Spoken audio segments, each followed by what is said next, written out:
semuanya, berjumpa lagi dengan Bu Putri. Pada kesempatan kali ini kita akan belajar bersama mata pelajaran PPKN, lebih tepatnya pada bab 3 mengenai kedaulatan negara Kesatuan Republik Indonesia. Pada pertemuan pertama kita di bab 3, kita akan belajar mengenai hakikat dan teori kedaulatan. Langsung saja, yuk kita simak pembelajaran hari ini. Pengertian kedaulatan. Apakah anak-anak ada yang tahu apa itu kedaulatan? Kedaulatan berasal dari bahasa Arab, yaitu daulah atau daulat, yang memiliki arti kekuasaan tertinggi dalam membuat undang-undang dan melaksanakannya dengan cara yang tersedia. Oleh karena itu, kedaulatan rakyat membawa konsekuensi bahwa rakyat adalah pemegang kekuasaan tertinggi dalam kehidupan bermasyarakat dan bernegara. Kedaulatan rakyat juga memiliki arti, yaitu pemerintah mendapatkan mandatnya dari rakyat, oleh rakyat, dan untuk rakyat. Disebut juga dengan demokrasi ya, atau bisa secara singkatnya diartikan sebagai pemerintahan dari rakyat, oleh rakyat, dan untuk rakyat. Pelaksanaan prinsip kedaulatan rakyat dapat dilakukan melalui demokrasi langsung dan demokrasi perwakilan. Apa sih bedanya? Yuk kita simak. Demokrasi langsung bercirikan rakyat mengambil bagian secara pribadi dalam tindakan-tindakan dan pemberian suara untuk membahas serta mengesahkan undang-undang. Rakyat secara langsung berpartisipasi gitu ya.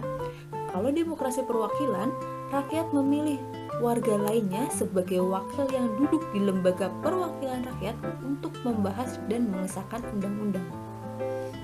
Sudah paham kan? Yuk kita lanjut.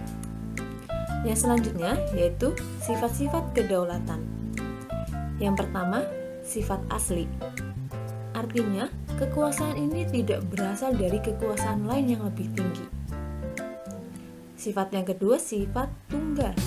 Artinya, kekuasaan itu merupakan satu-satunya dan tidak dibagikan kepada badan-badan lainnya.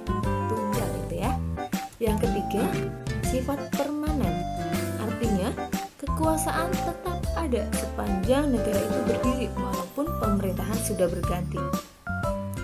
Dan yang terakhir, sifat tidak terbatas. Artinya, kekuasaan itu tidak dibatasi oleh kekuasaan lain.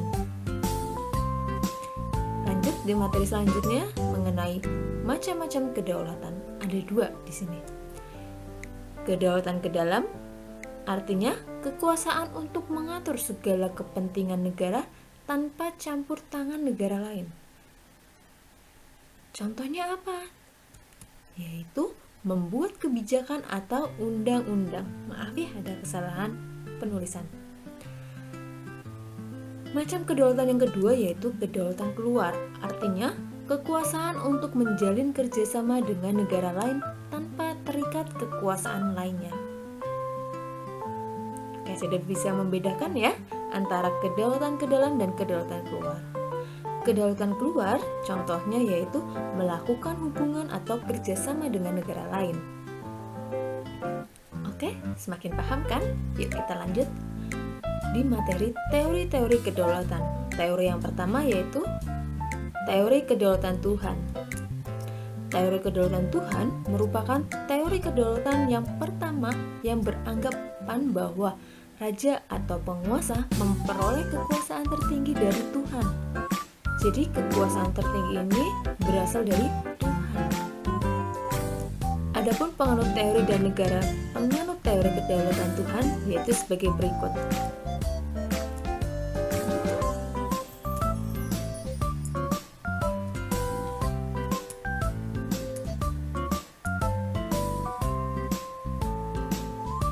Lanjut ke teori yang kedua yaitu teori kedaulatan raja. Teori kedaulatan raja merupakan perkembangan dari teori kedaulatan Tuhan. Teori ini beranggapan bahwa kekuasaan tertinggi berada di tangan raja. Kalau teori kedaulatan raja berarti kekuasaannya berada di tangan raja. Ingat-ingat ya. Adapun penganut teori dan negara penganut teori kedaulatan raja sebagai berikut. Yang berikutnya yaitu teori kedaulatan negara. Apa itu teori kedaulatan negara? Yuk, mari kita simak. Teori kedaulatan negara beranggapan bahwa kekuasaan tertinggi terletak di tangan negara. Hukum dan konstitusi dibuat berdasarkan kehendak negara. Adapun penganut teori dan negara penganut teori kedaulatan negara yaitu sebagai berikut.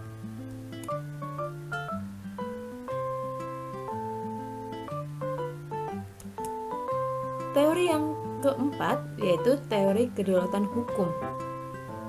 Apa sih teori kedaulatan hukum? Teori ini beranggapan bahwa kekuasaan pemerintah berasal dari hukum yang berlaku.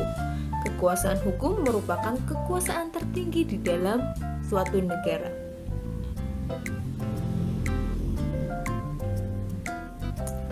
Adapun penganut teori dan negara penganut teori kedaulatan hukum yaitu sebagai berikut.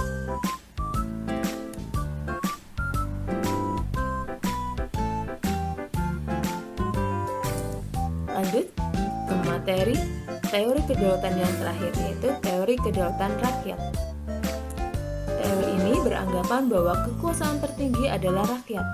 Rakyat memberikan sebagian hak-haknya kepada wakil-wakilnya untuk kepentingan bersama. Adapun penganut teori dan negara penganut teori kedaulatan rakyat yaitu sebagai berikut.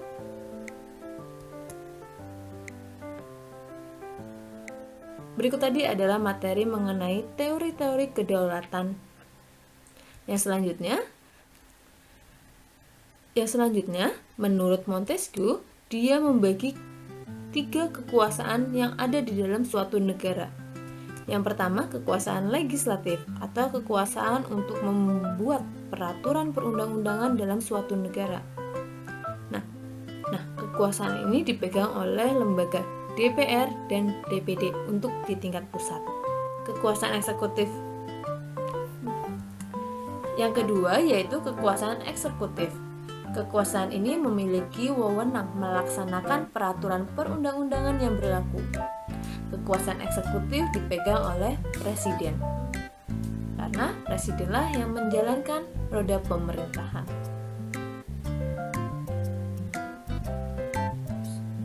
Kekuasaan yang ketiga yaitu kekuasaan yudikatif. Kekuasaan ini memiliki wewenang untuk menegakkan peraturan perundang-undangan yang berlaku, atau kekuasaan ini juga bisa disebut dengan kekuasaan kehakiman.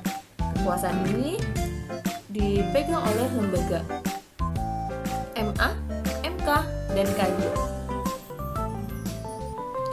Nah, berikut tadi adalah pemaparan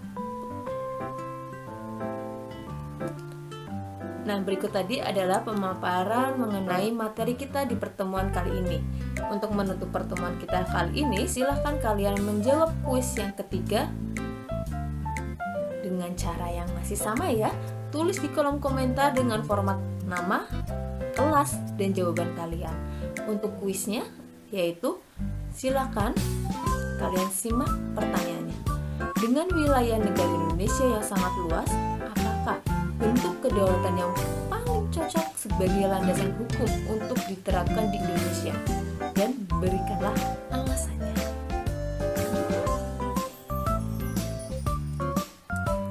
Sekian pertemuan kita hari ini. Selamat belajar dan sampai jumpa di pertemuan berikutnya.